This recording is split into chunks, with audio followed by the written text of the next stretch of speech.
Et si je vous disais que les droits de l'homme n'étaient pas nés en France, ni aux États-Unis, ni même en 1948? Que bien avant la Révolution française, un empire africain avait déjà gravé dans l'histoire des principes de liberté, d'égalité et de dignité humaine. Bienvenue au XIIIe siècle, au cœur du puissant empire du Mali, là où tout a commencé avec un texte fondateur, la Charte du Mandé. Avant de plonger dans cette incroyable histoire, prends une seconde pour t'abonner et activer la cloche. Ici, on parle d'histoire, mais pas celle que l'on t'a racontée à l'école. Alors si tu veux en découvrir plus, reste avec nous. Pour comprendre l'importance de la Charte du Mandé, revenons en arrière. Nous sommes au début du XIIIe siècle. Après une série de guerres et de conflits, un chef visionnaire, Soundiata Keïta, fonde l'Empire du Mali vers 1235. À cette époque, le Mali est une puissance économique et culturelle incontournable, un carrefour de civilisation où se croisent les peuples d'Afrique de l'Ouest, du Maghreb et même de l'Europe. Mais un empire ne repose pas uniquement sur la force militaire. Pour asseoir la paix et l'harmonie entre les peuples de son royaume, Soundiata Keïta prend une initiative révolutionnaire. Il établit un code social et moral, la Charte du Mandé, transmise oralement par les griots.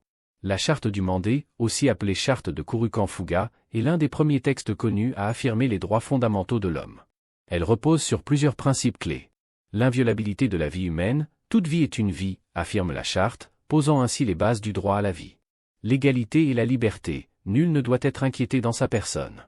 L'abolition de l'esclavage, bien avant les abolitions officielles dans le monde moderne, la Charte interdit l'asservissement des individus.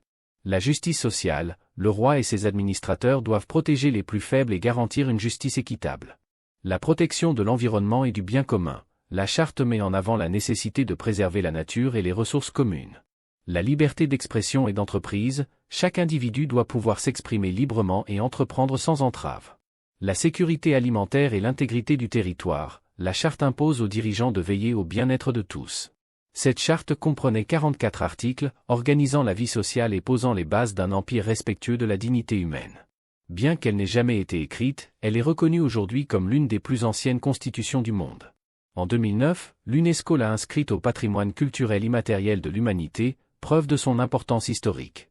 Un article fondamental de la Charte proclame « Une vie n'est pas supérieure à une autre vie ». 5 siècles plus tard, cette idée deviendra en France « Tous les hommes naissent libres et égaux en droit ». Si nous comparons ces principes à ceux de la Déclaration universelle des droits de l'homme, proclamée en 1948 par l'ONU, nous retrouvons des similarités frappantes. L'article 1 de la Déclaration, « Tous les êtres humains naissent libres et égaux en dignité et en droit ». Une idée déjà énoncée par la Charte du Mandé. L'abolition de l'esclavage, article 4, était une réalité bien avant son interdiction officielle en Occident. La notion de justice sociale et protection des plus faibles, inscrite dans plusieurs articles de la Déclaration, résonne fortement avec la philosophie de Soundiata Keïta. Ainsi, la Charte du Mandé préfigurait, sous une forme différente, les valeurs universelles que nous défendons aujourd'hui. Alors, pourquoi n'apprend-on pas cette histoire à l'école? Pourquoi la Charte du Mandé n'est-elle pas aussi célèbre que la Déclaration des droits de l'homme et du citoyen de 1789? La réponse est simple, l'oubli historique et le manque de transmission écrite. Contrairement aux documents officiels des sociétés européennes, la Charte du Mandé repose sur une tradition orale. Or, dans un monde où l'histoire est souvent écrite par les vainqueurs, les contributions de l'Afrique aux valeurs universelles ont été minimisées. Mais aujourd'hui, grâce aux chercheurs et aux défenseurs du patrimoine africain, cette vérité refait surface. Il est temps de reconnaître que les valeurs des droits humains sont enracinées dans toutes les civilisations, y compris celles d'Afrique. La Charte du Mandé est une preuve éclatante que l'humanité a toujours cherché la justice, l'égalité et la liberté. Elle nous rappelle que les droits de l'homme ne sont pas une invention récente, ni l'apanage d'une seule civilisation. Si cette vidéo t'a appris quelque chose, partage-la et laisse un like. Et surtout, abonne-toi pour ne rien manquer des prochaines révélations sur l'histoire méconnue du monde. À très vite.